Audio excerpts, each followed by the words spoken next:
Good afternoon and welcome. As we have more people entering the program, welcome to American Spaces, our program in commemoration of the 4th of July, America's Independence Day. We're happy to be here with you today, celebrating a couple days late, a couple days after the actual day. My name is Kevin Brosnahan. I'm the information officer here at the U.S. Embassy. We're happy to be here with you today and with one of our experts to talk about the history of Independence Day in the United States, to give you a little bit of cultural context and some history behind the holiday. So I'm happy to introduce our guest speaker today. He's originally from the state of Arkansas. He has an undergraduate degree in government and marketing from Oral Roberts University in Tulsa, Oklahoma. He did his master's certification in advanced international affairs at Texas A&M University. He's worked on multiple political campaigns in the United States. He's worked for multiple senators in senators' offices in the United States, including a senator from Oklahoma as well as Kentucky. He was the staff director for the Homeland Security Committee, overseeing FEMA and Washington, D.C. He's also worked as committee staff on the Foreign Relations Committee and has been a legislative director for a U.S. senator. So he is clearly qualified to tell you all about U.S. Independence Day and July 4th celebrations. He has a lot of history working on Capitol Hill and a lot of personal interest in history. So it's my pleasure to welcome Brandon Brooker. Brandon, take it away. All right, well, thank you, Kevin. Happy to be here. Thank you for the introduction. This is something that is interesting to me, and you talked about my time working on Capitol Hill, and I would frequently walk through the Capitol Rotunda, and as you walk through the Capitol Rotunda in the Capitol building in Washington, D.C., you see all of these paintings that depict American history, and there's a significant number of them. Some of them we'll talk about today that depict the revolutionary period of American history leading up to our independence. So it's something that is you always got that visual reminder of the history of not just the building, but of the country and how we got to where we are and why we are the country that we are today. And that's why I think I kind of want, if everyone will indulge me a little bit, to talk a little bit about the revolution and the history that goes into that, because obviously it's the key catalyst to independence and the particular day, the 4th of July. But it's also so much instructive about our identity as a nation, how we got to where we are. And also it does color a little bit of our how we celebrate today. When you go to a 4th of July celebration in America today, how some of those things were reflective of these traditions. So, but I want to start sort of at the beginning, going through the history. And I want to read a quote from John Adams, who was our second president, signer of the Declaration of Independence, founding father of the country. And he wrote to his wife upon the Declaration of Independence, and I'm going to not mention the date, but it's a good tidbit, little bit of it of American history. This day of July 1776 will be the most memorable epoch in the history of America. I am apt to believe that it will be celebrated by succeeding generations as the great anniversary festival. It ought to be commemorated as the day of deliverance by solemn acts of devotion to God Almighty. It ought to be solemnized with pomp and parade, with shows, games, sports, guns, bells, bonfires, and illuminations from one end of this continent to the other, from this time forward, forevermore. Now, it kind of sounds like 4th of July celebrations in America, pomp and circumstance and explosions, but he's talking about the 2nd of July, July 2nd, 1776. Why he's talking about July 2nd and not July 4th, we'll get to in a little bit as I kind of work through the chronology and the history of this issue, because it's an interesting little bit of history. I want to leave that with you today, if nothing else, right? So we go back to the colonial period in America under the British Crown. It's a British colony. Hasn't always been. You have a large geographic swath of territory. You've got everything from Massachusetts in the north all the way down to Georgia in the south. In the 18th century, that is not easy to travel. You're traveling on horseback, you're traveling on ships and on foot. Sometimes it's going to take weeks. So you have colonies that are under the British Crown that are nonetheless independent, run, with governors and their own self-governance to a degree. And some of them have not always been British colonies. New York City, for example, was New Amsterdam. It was a Dutch colony, and it was, and what is now New York State was New Netherlands, which was moved to the British as the Treaty of Westminster. So there's unique history in all of these kinds of colonies. They all have their own characteristics at this time, but they're under the British Crown. So as you get to the second half of the 18th century, so 1750, 60 and onward, you start seeing this dynamic in the colonies of frustration with the king, with the British Crown, a frustration largely due to feeling not represented. These are colonies. They are being taxed. The British have decided that one of the ways they'll help pay for the administration of the colonies, it's expensive. You've got to get things out over the Atlantic, is through taxes, and they'll tax the colonists to help pay for these things. And the colonists felt like we were British subjects. Our rights as British subjects are that we would not be deprived of property without, representation, being, without consent. And so this dispute sort of begins, and it starts just, little by little, you start seeing these frustrations boiling over. And so, for example, we start with the Stamp Act. So the Stamp Act is a good example. Essentially, they were going to require that anything printed, whether that be, publications, pamphlets, that it would have to be printed on paper that had been made in London, and that taxes would have to have been paid on the paper. But, and so they protested against this in the colonies. They felt this was unjust. Again, didn't feel like that their rights were being respected. The law was eventually repealed, but the sort of underlying conflict never really did get resolved.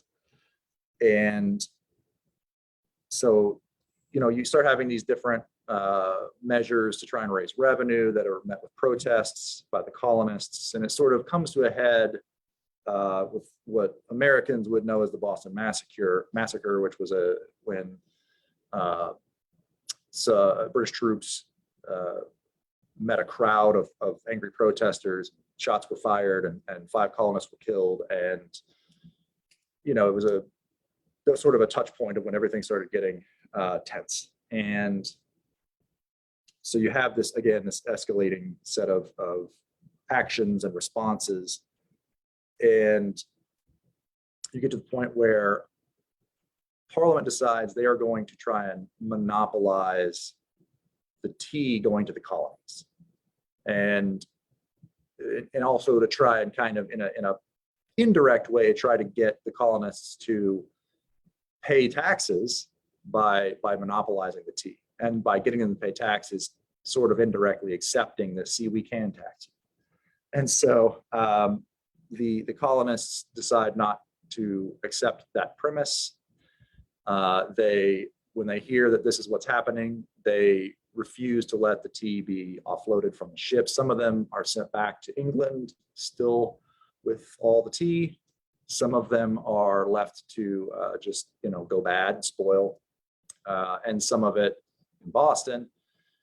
Some people sneak onto the boats and dump the tea into the harbor, which is we now know as the Boston Tea Party. And it was an act of defiance. And as you can imagine, this was not met kindly. This was a significant amount of tea with large value that had now been destroyed. And so this sort of leads to a series of responses from England, and they pass laws that in America are known as the Intolerable Acts, and they punish. So Boston is in Massachusetts. They decide they're going to punish Massachusetts. They shut down the port of Boston. They take away a bunch of autonomy from the government of Massachusetts and the colony.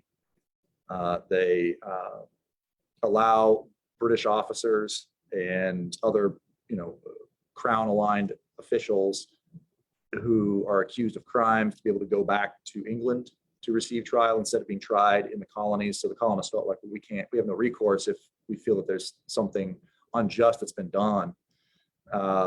And so there, you have all, and you also have the issue of quartering that becomes an issue at that time as well, which is like putting troops into housing, without consent, just wherever the commanding officers decide to send people, they would have the authority to do that. And so it becomes this very tense moment. The British hope that by making an example, that this is going to stop all these sort of early developing rebellions. And so, I talked about the colonies having some autonomy and having a little bit of self-governance. Some of them are quite spread out.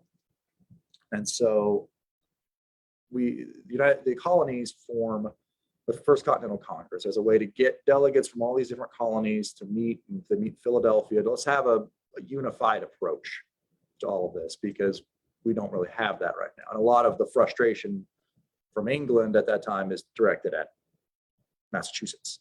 And so the Continental Congress meets in 1774. And what they decide as a response is they're going to boycott British trade.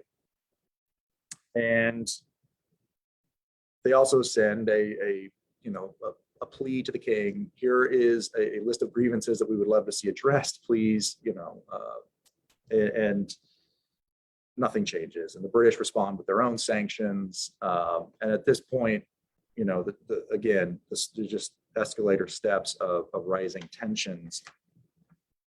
And you eventually get to Lexington and Concord in 1775, April 1775. There's another one of those, Americans all know, like Paul Revere and his midnight ride, notifying the town that the British were coming. And so you have this exchange. People, it's the first time it's actually shots fired, but there's no, declaration of war. It doesn't really, it's still skirmishes and things are still sort of, isolated, and there's not, but we're on that path, right? And so now public sentiment is starting to move more toward independence. And so the Second Continental Congress meets, this is after Lexington and Concord. And they kind of have two missions, right? One is they want to figure out how to make one last entreaties to the king. Like how can we please, we are still subjects, we are still loyal to the crown. How do we, how can we get these things addressed? While also, how do we, you have to grapple with basic governance questions. How do you putting together an army? So we put together the Continental Army. Who's going to be in command? George Washington. So George Washington is made the commanding general. So you have all these steps that the Continental Congress has to make. Their pleas to the king really don't go anywhere. The king at this point is done negotiating and is sending, an increasingly military response to what's happening in the colonies. And so, his terms are now set. There's no more negotiating. And so Continental Congress is now moving toward independence. And so you get to 1776. And so you have, again, geographically, it's all spread out. Some delegates from different colonies are not there. They, or they don't have instructions. Like, it takes a long time for them to send a letter to their legislature back in the colony. What do you want me to do? And then for them to send back instructions. It's kind of a slow process. So even though in early June 1776, you have the first, well, not first, but the first real process on passing a resolution of independence. But as I mentioned, there's all these logistical challenges and delays. So they decide we're going to send this, what's called the Committee of Five. We have a picture of the Richard Trumbull painting. This is one of the paintings that's hanging in the Capitol Rotunda. So this Committee of Five, that's John Adams, Benjamin Franklin, Robert Livingston, Thomas Jefferson, and Roger Sherman. So it's the painting. And this hangs in the Capitol Rotunda. In the center, if you've seen the dome of the US Capitol, right underneath that, this painting hangs. It's a very large painting. And so you see there the five of them presenting this draft that they went back and spent a few weeks perfecting. Thomas Jefferson was tasked with the first draft. The others edited it after. And on June 28th of 1776, as depicted here, they present it to the Congress. And while it contains the original resolution that was proposed in June, it has been a significant amount of content has been added. And most of what we know from the Declaration of Independence was what was added in that time period. And so we talked about at the beginning, July 2nd. So this new draft of the Declaration is brought to Congress on June 28th. The final vote is put off a couple more days so they can get everybody, so there's no votes. They don't want anybody voting no. So we get to July 2nd when they can finally have the vote. New York wasn't able to have but they didn't have instructions, but all the other colonies were able to vote yes. And so you had, an unopposed vote in favor of independence on July 2nd, 1776, which is why John Adams, in that letter to his wife Abigail that I read at the beginning, why he referenced July 2nd being this day of celebration. The reason that we all now know July 4th is the day of independence, though, is because, as you would expect in the time period, okay, we've approved this, now we have to get it printed for public distribution. And so while word got out, there's, press, there was a Twitter, it didn't go really fast, but word got out, but ultimately you get this big public declaration. So, and we have a copy, of course, on the screen as well, just to kind of demonstrate. But the Constitution, or the Declaration print, as you'll see at the top in Congress, July 4, 1776. This is what went to the public, right? So when everyone hears, all right, we've declared independence, and they rush out to get their hands on a printed copy, or when someone is reading it aloud from the steps of a courthouse in your town, what they're saying is July 4th, right? So the date that the vote actually happened versus the date that it was basically announced, right? It is a good way to think of it, right? And so July 4th sort of became the day that we declared it, right? We voted on it on the 2nd, but it feels like it sort of became, that was the day we declared it. That's how sort of history played it out. But at the time, I thought the people who were in that room on July 2nd probably thought for 2 days that July 2nd was going to be the day, but it didn't turn out that way in history. So we've reached independence. It's the United States, July 4th, it's an Independence Day, right? And so, yes, it is America's birthday. It is the day we became a country, we became independent. We left the crown, the British crown. But it's also symbolic of so much more because there were so many things, so many new precedents, so many unprecedented things, right, that were coming from this. It's a turning point, right? And it's easy sort of to point to that preamble, which I mentioned as sort of was added in that by the committee before it was finally voted on. And it's, we hold these truths to be self-evident, that all men are created equal, that they are endowed by their creator with certain unalienable rights, that among these are life, liberty, and the pursuit of happiness, that to secure these rights, governments are instituted among men, deriving from their just powers from the consent of the governed. And that's important to note because at that time, you had a lot of monarchies, Europe and elsewhere even, but the idea, particularly in Europe among these monarchies, was that kings derived their authority divinely, and that the rights of others came from the king. And there was this, what they're spelling out here was something different, which was that people's rights are theirs, they belong to them, and that government only acted on the consent of the governed. I talked a little bit about that with the taxing dispute, right? They did not feel that the taxes that were imposed on them had been imposed with their consent. And so you see as the years go on and as you're forming both a cause for independence as well as a subsequent government, that the government is derived from people, not from any, as they say here, it's instituted among men, and that their powers are from the consent of the governed. It was something that wasn't really practiced then, right? I mean, this is a new territory, and it was a very significant turning point because there's a lot of you can point from the Declaration of Independence, from the subsequent American Constitution, which was ratified in 1789. All these different moments that influence things elsewhere in other countries.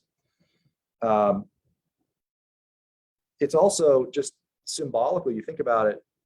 I mean, you're in a war. You've got people signing the Declaration. There's other people who maybe were quietly or anonymously supportive of the cause, but when you see it on paper with a bunch of your notable leaders in the country putting out a statement of independence, because the war was still very much ongoing, right? They'd started it, but it was not resolved. And so and we have a picture of this. It wasn't until 1781 at Yorktown where Cornwallis surrendered, and so you're talking about from really 1775 to 1781. This is a protracted conflict before it's resolved. And I think also maybe the first time that one of the British colonies had successfully broken away from the crown. And then also it led to post-Revolutionary War, when the Constitution was ratified. It led to a lot of the values and things that were laid out in the Declaration of Independence worked their way into the Bill of Rights in the U.S. This is Cornwallis surrendering at Yorktown. Also, I believe that hangs in the Capitol Rotunda as well. So you had, the values and ideas that were espoused in the Declaration of Independence working their way into our Bill of Rights, which is, Constitution is also, the U.S. Constitution is, I believe, the longest in effect written constitution in the world. Go from 1789 to today that it has been in effect. It's been amended, but it is still in effect. Amended starting with the first 10 amendments, which are the Bill of Rights, talking about freedom of press, freedom of assembly, freedom of religion, and on down. And so it was the first real modern attempt at self-government, and coming out of a monarchy where monarchies were commonplace. It took a great deal of creativity to come up with something that was different and suited the times. And has Lincoln, in the Gettysburg Address, Abraham Lincoln described it as a government by the people, by the people for the people, of the people by the people for the people. Sorry, and that was unique, right? And so that's sort of the legacy of the 4th of July is not just American independence, but sort of the symbolic significance of self-government. Interesting note as well, we talk about the 4th of July as a date, as it became American Independence Day and a day of celebration. Both John Adams and Thomas Jefferson, second and third presidents of the United States, signed the Declaration of Independence. They were 2 of the 5 on the Committee of 5 that drafted the Declaration of Independence. Both died on July 4th, 1826, 50 years to the day after the Declaration of Independence was announced. So, yeah, July 4th is America's birthday, but it just has, there's so many other things that kind of go in that symbolic value. And so transitioning now into sort of the modern context of how we went from that to a modern 4th of July. What does that look like? And it's, so obviously it's a public holiday. It is, most businesses are closed. People take the day off. It's in the US summer holiday.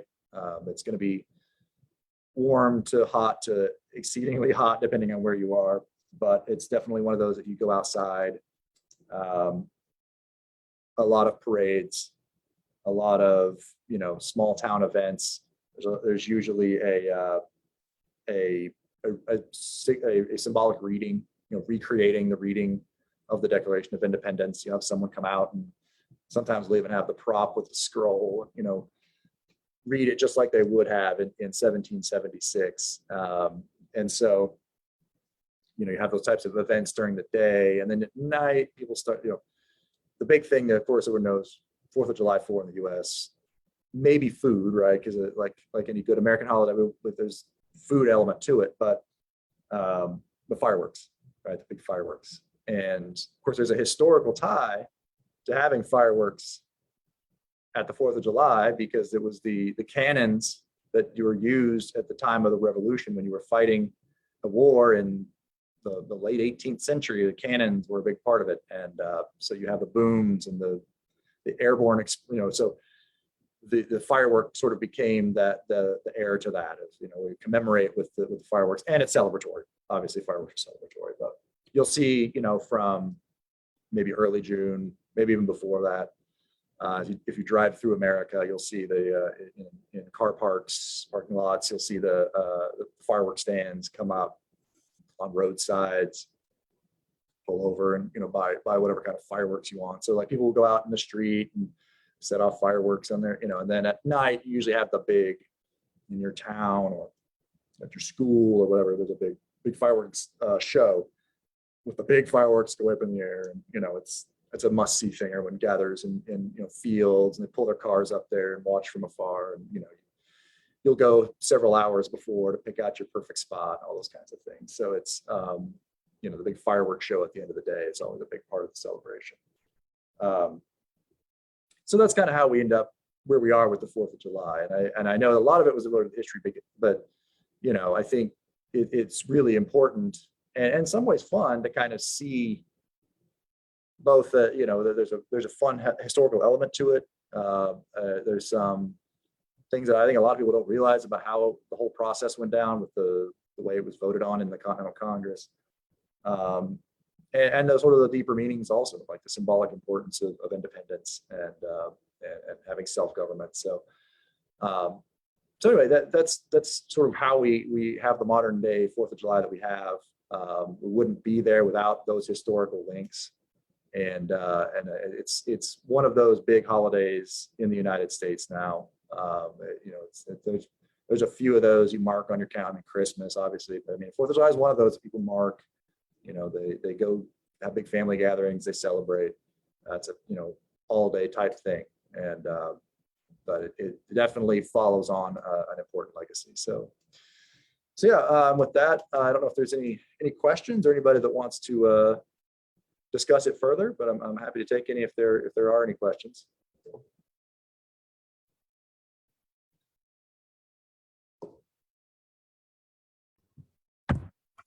Hello, Brendan.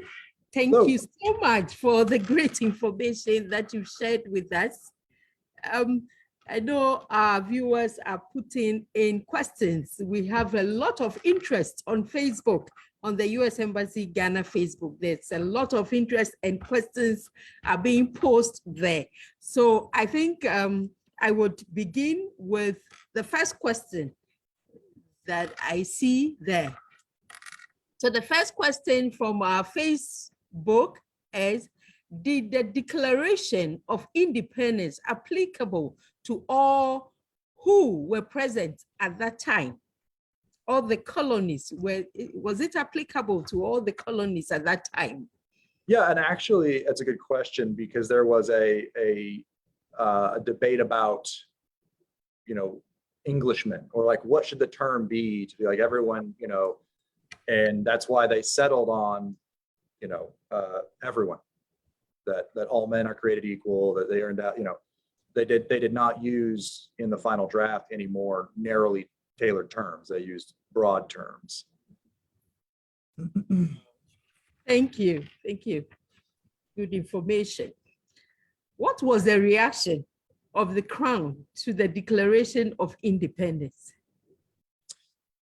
Well, it's actually somewhat, well, it's multifaceted, right? Because they'd already been fighting.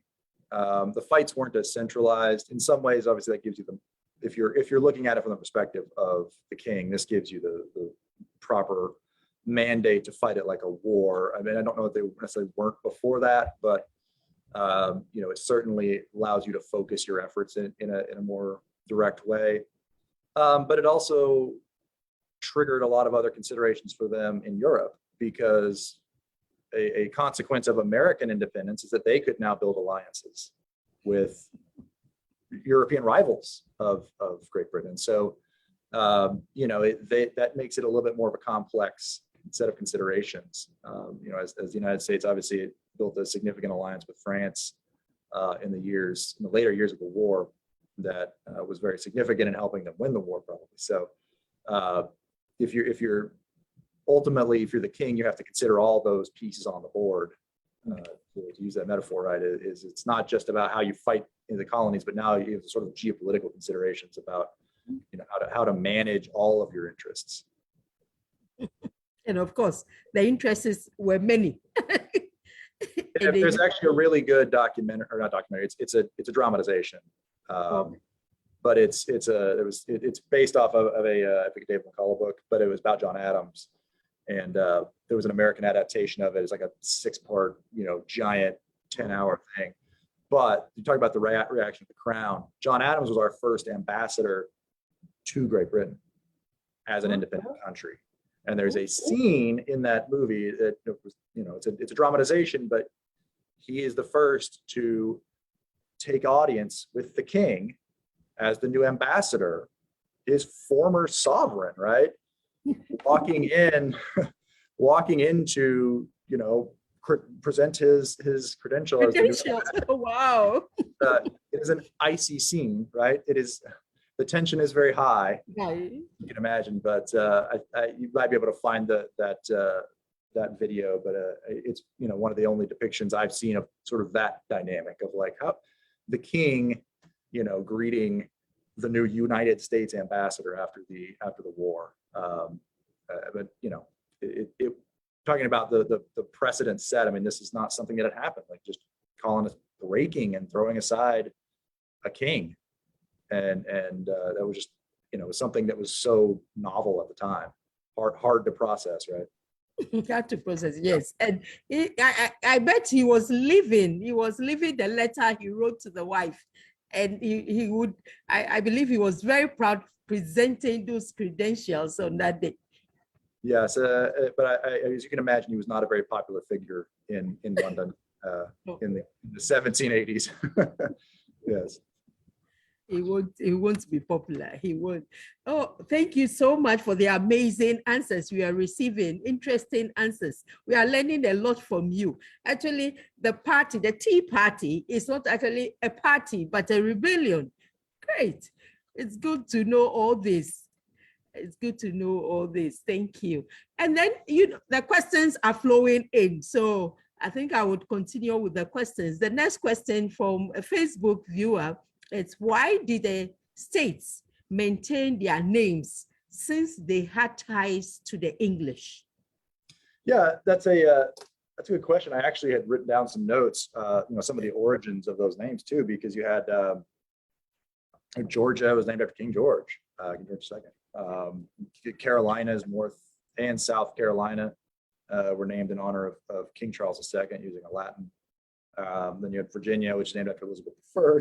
Maryland, which is named for the wife of King Charles I. Yeah, I mean, by that point, they've had those names for I don't know the exact history. Some of them, you know, Virginia, you know, for centuries.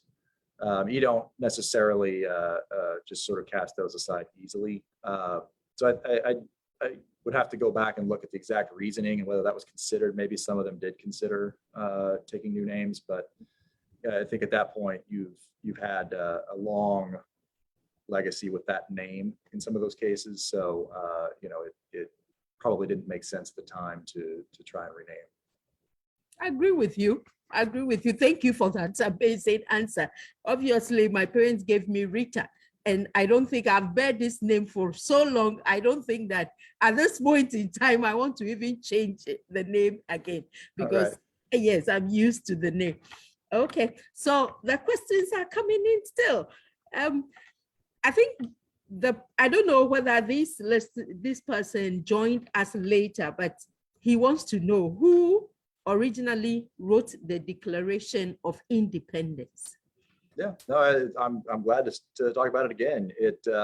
So it's multiple parts, right? Because you initially had it presented by, I think, Henry Lee, who presented the first draft, which was a much more dry, straightforward.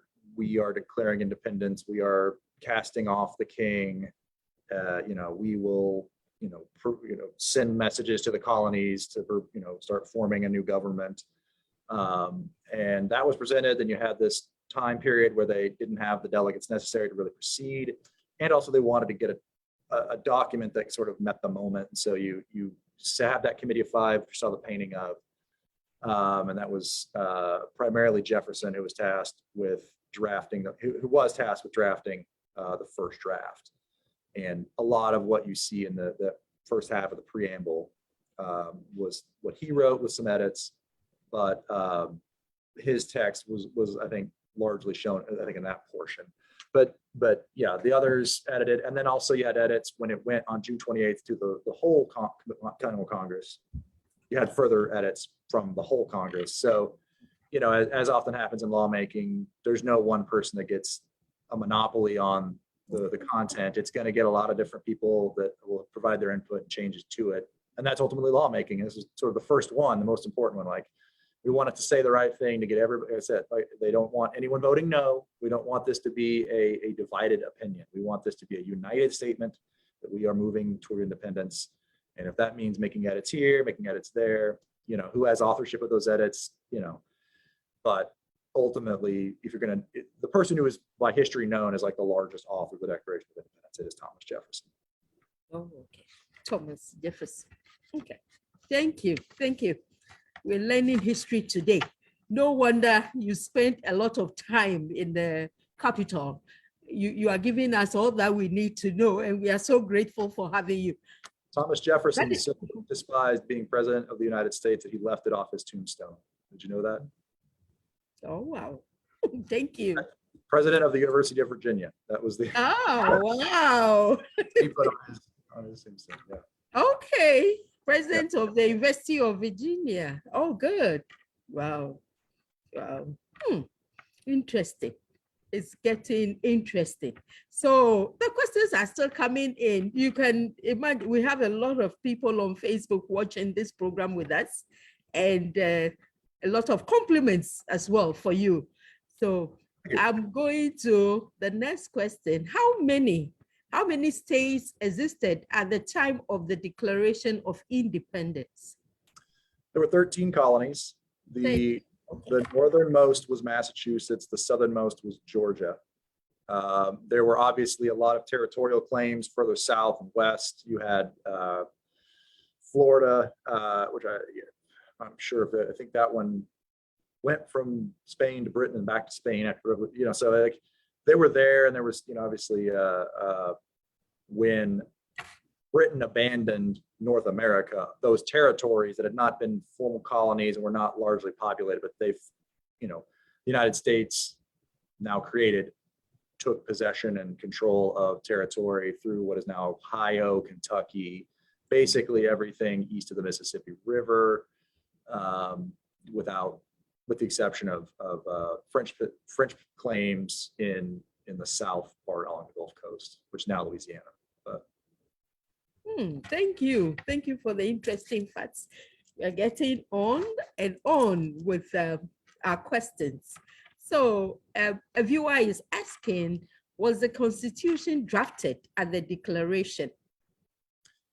So this is an interesting part of U.S. history. Is a lot of people don't really know about the Articles of Confederation period, which was the sort of original form of US government, which coming out of the colonial period where there was some deep skepticism of centralized power, they decided to break it up into, the new states, former colonies, the new states would have a lot more latitude about policy, and it just became impractical when it came to how do we get an army when all these states, they didn't want to give up. They had a lot more taxing and duty authority.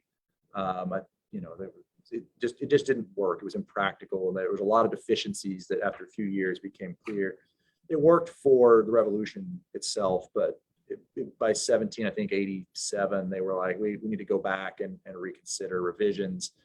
And they came out with an entirely new constitution which was ratified in 1789, that did install a president, an executive, something that really didn't exist in the Articles of Confederation. So no, they did not actually figure out what form of government they really wanted immediately after the Declaration. They were primarily focused on, getting the army administered and funded and commanded and those kinds of things. And so a lot of their early debate in Congress was about the war, managing the war. And it wasn't really until they kind of came out of that. The Treaty of Paris was 1783. So, you don't have an official end of the war until 1783. So by 1789, you have ratified the Constitution that we have now. So it was a short period where the Articles of Confederation existed, but it was sort of a transitional period between when the United States was declared independence, drafted and approved Articles of Confederation, and then finally ratified the Constitution we have today. Oh, okay. Thank you. Thank you for the wonderful answer. We are learning a lot today. I'll continue to say that because we are learning a lot. No wonder. I'm not surprised at all. You spent a lot of time on the Capitol, on the Hill. You were really effective there. You're giving us so much information this afternoon that we didn't know before. It's good information, and we are so grateful for that. Is there any link between the Declaration and the U.S. flag? No, the U.S. flag. I don't know if you have one in front of you, one behind me here, but the stars, you have 13 stripes, which represent the 13 states at the time, the 13 colonies at the time of the Revolution. So to an extent, yes, but there was the actual flag. I think wasn't fully settled at the time of the Declaration of Independence. Flag was adopted sometime later, but certainly as a legacy to the Revolution, there's the 13 stripes that represent the 13 colonies, and then you have the blue section where there's 50 stars represent our current 50 states. So it sort of goes from history into the modern day. Okay. So there's a little link in there. Oh, I see. Thank you. And right after that, there's another question from a viewer relating to flag, the issue of the US flag. The viewer is asking, who made the first American flag? The first American flag, and what is the accepted number of stars in the flag? Well, there's never been an accepted number other than however many states are in the Union at that time. Betsy Ross is considered the sort of the mother, the originator of the flag, but the actual set number is however many states we have now. There's actually a very rare one in 1959 between when the United States admitted Alaska and Hawaii, where there's a rare 49 star flag, 7 by 7, because it was only a short period of time. We had 48 stars for a long time. If you see, World War II, the Iwo Jima hanging the American flag at the top of Iwo Jima, 48 stars on the flag. At the time was 48 states. And so there was just a very narrow window in 1959 between admission of Hawaii and Alaska. And so that Alaska, Hawaii. And so, yeah, it's kind of one of those fun bits of history of like, ooh, 49 star flag. Thank you. Thank you so much. Thank you. Great answers. We are so grateful. So many questions. I think, oh, this is rather interesting. Wow, okay. So another viewer on Facebook is asking, having been technically colonized by the British, why is the US not a member of the Commonwealth? So the effort was very deliberate, I think, to cast aside all things related to Great Britain at the time. And there's a great debate post-independence about, should we be more British? Should we be more French? The wide sentiment of the French were our allies. They helped us. We need to be more French. We need to help them as they go through their revolution versus, the English. We still have these cultural and historical ties, and we need to, it was a pretty contentious debate at the time. But I mean, if you've been to America, we don't use the metric system. We drive on the right instead of the left. We did everything we could to, I think, be to be different and make our own mark, and that has endured. And it has endured, and it's very good. It's worth learning. As you read, I mean, the Declaration, and it makes no illusions about we are casting off. I forget the exact wording off the top of my head, but it is not subtle in saying we are abandoning the crown. Yeah, I mean, free independent states absolved from all allegiance to the British crown, that all political connection between them and the state of Great Britain is and ought to be totally dissolved. Whoa, dissolved. So, that was the Lee resolution. I'm not sure if it entirely intact. I think it did, but yeah. I think it did. No allegiance whatsoever. That's the great. exact wording. I'm not sure about the exact wording of it, but yeah, they might have changed a thing or two from when the Lee resolution went in June to when it was ratified or approved in July. But yeah, nonetheless, that has endured. It's good. It's good. It has endured, and it's good. And I think we have to learn from that. Okay, so Brendan, we still have questions for you. The questions are just coming in from our viewers who are so interested in the subject we are speaking about today. We are learning from you, and then with what we are learning, I think we can make our situations better. Thank you. So, okay, this question is coming from a viewer, and it's a bit, I wouldn't say it's a bit away from what we are discussing, because it's all about democracy and all that. So I would ask that question first before I go to the next question. And he is asking, how does the United States government function? What are the roles of the Senate and the House of Representatives? That's something I can speak to relatively extensively. Okay. Yes. Yeah. So the Constitution envisions three branches of government. So you have the executive, you have the legislative, and you have the judicial. And the idea is that each branch checks the other. You have kind of a triangle, but the legislature has the power to write taxes, not the president. But the president can veto laws that are written by the legislature. The courts can strike down laws that don't align with the Constitution, but the president gets to appoint judges, right? So everybody gets this. It's hard to have one that becomes premier, right? The idea was that you'd have three co-equal branches. The legislature being sort of the first branch, because they're the ones that originate laws, originate revenue, that confirm appointees. So to his sort of sub question about the House and the Senate. So within the legislative branch, you have the House and the Senate. The House is, you have a larger body. It's determined by population. So I think, 10 or 11% of the entire House is from California. A lot are from California, a lot are from Texas, a lot are from New York and Florida, because that's the largest populations. Mm-hmm.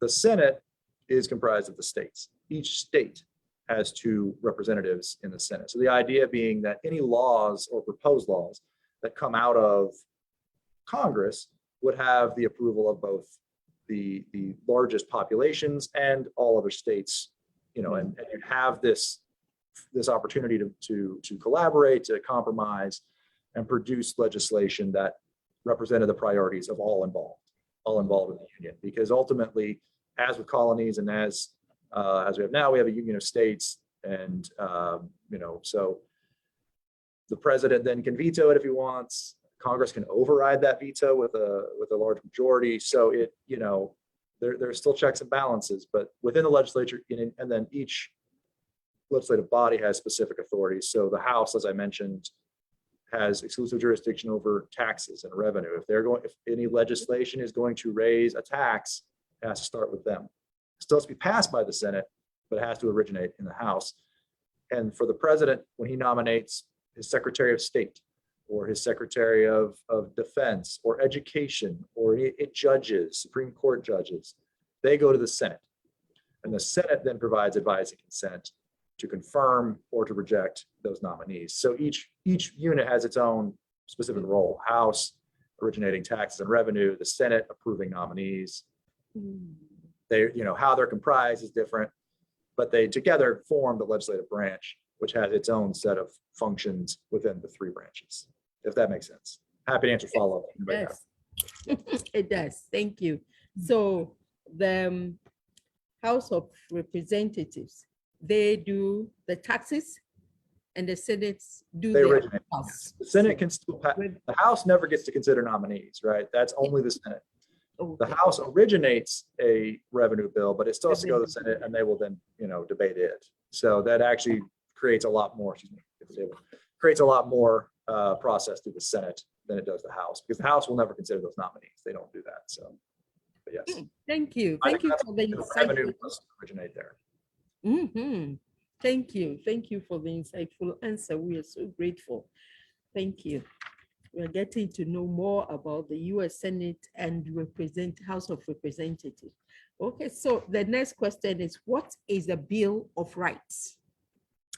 So the Bill of Rights is the sort of umbrella term for the first 10 amendments. So you had this debate as we're ratifying the Constitution of, do the specific rights we want people to have, do they need to be spelled out specifically in the document?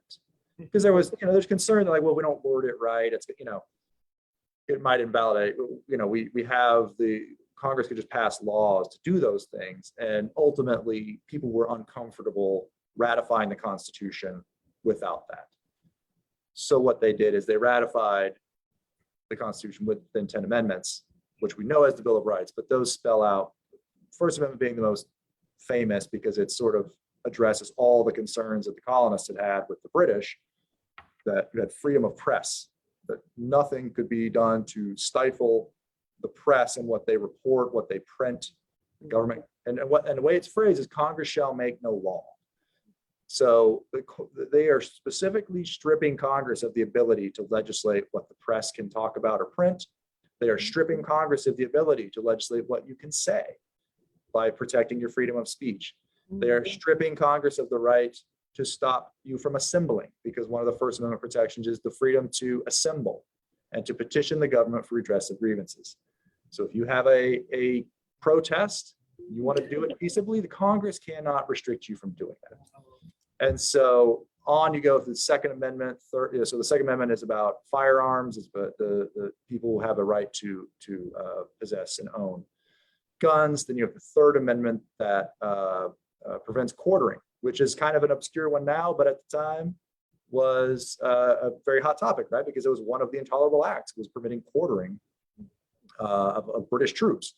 The Fourth Amendment that guarantees your freedom from search and seizure and your personal papers and records, because the British would do what was called a generalized warrant.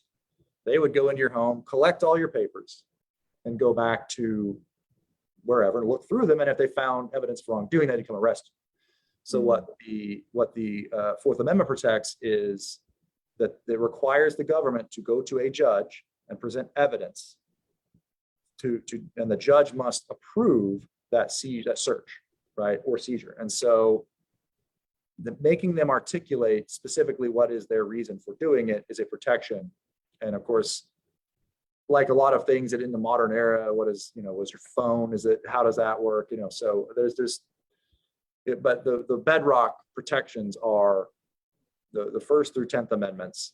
And so that's collectively known as the Bill of Rights. And those are sort of the bedrock protections that are afforded Americans, and to protect them from the same kind of government intrusion and tyranny that they had experienced under the king. So thank you. Amazing answers.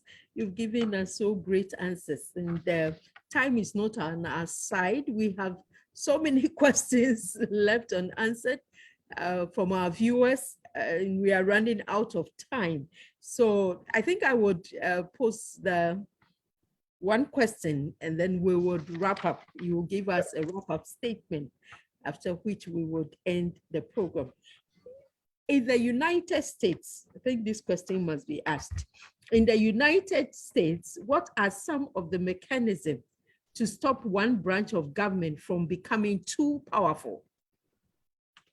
ultimately, it's the checks and balances I referenced earlier. The Constitution was designed to stop one branch from becoming too powerful, and there's different ways. As I mentioned a few of them, but the president can veto Congress's laws, but Congress can override them.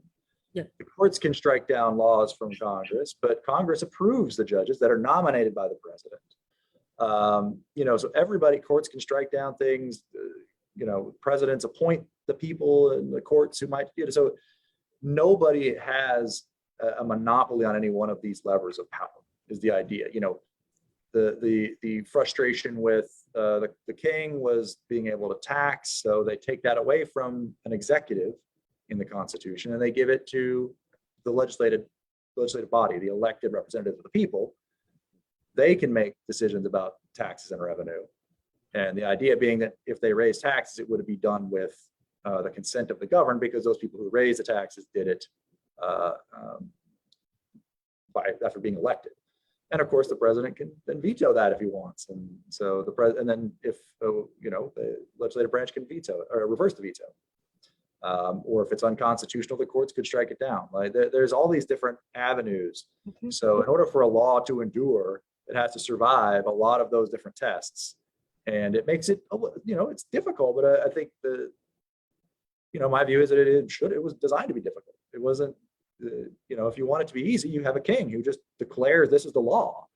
And what they wanted it to be was the opposite. They wanted it to be difficult and have required input from multiple equities and stakeholders in the country to say they're okay with it before we proceed with it. So, if that's ultimately the way the system was designed, so that no power was going to rest with one person or one branch of the government, that everything was divided.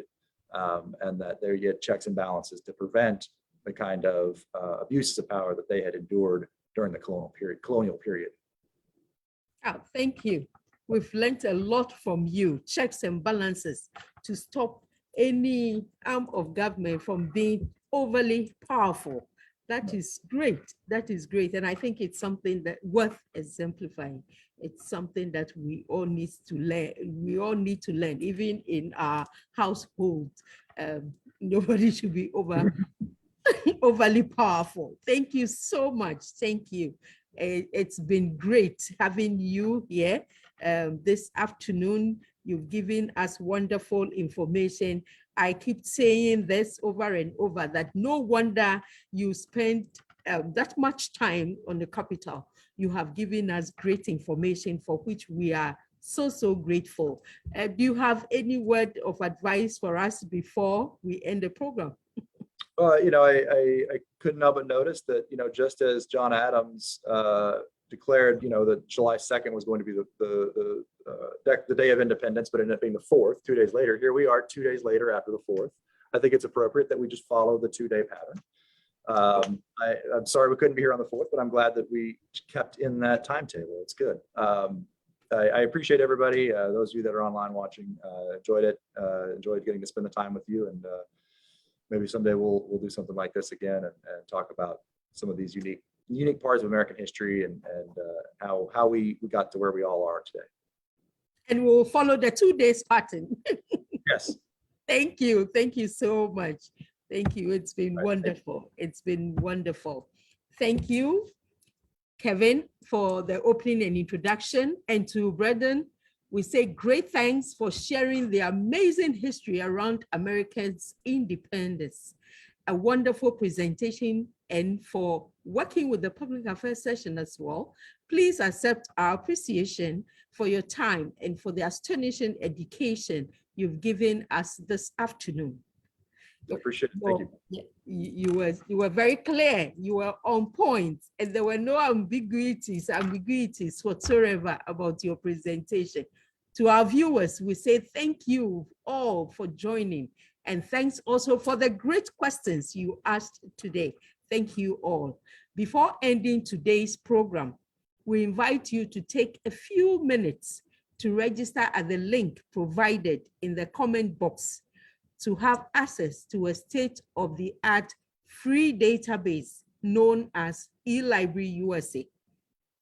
You will find it helpful. It's a digital library with 9 incredible electronic databases, including newspapers, magazines, journals, videos, and dissertations. Usually, this resource is only available to use in person at our American spaces, but it's now being offered remotely to the public. After signing up, you should receive login information within 48 hours.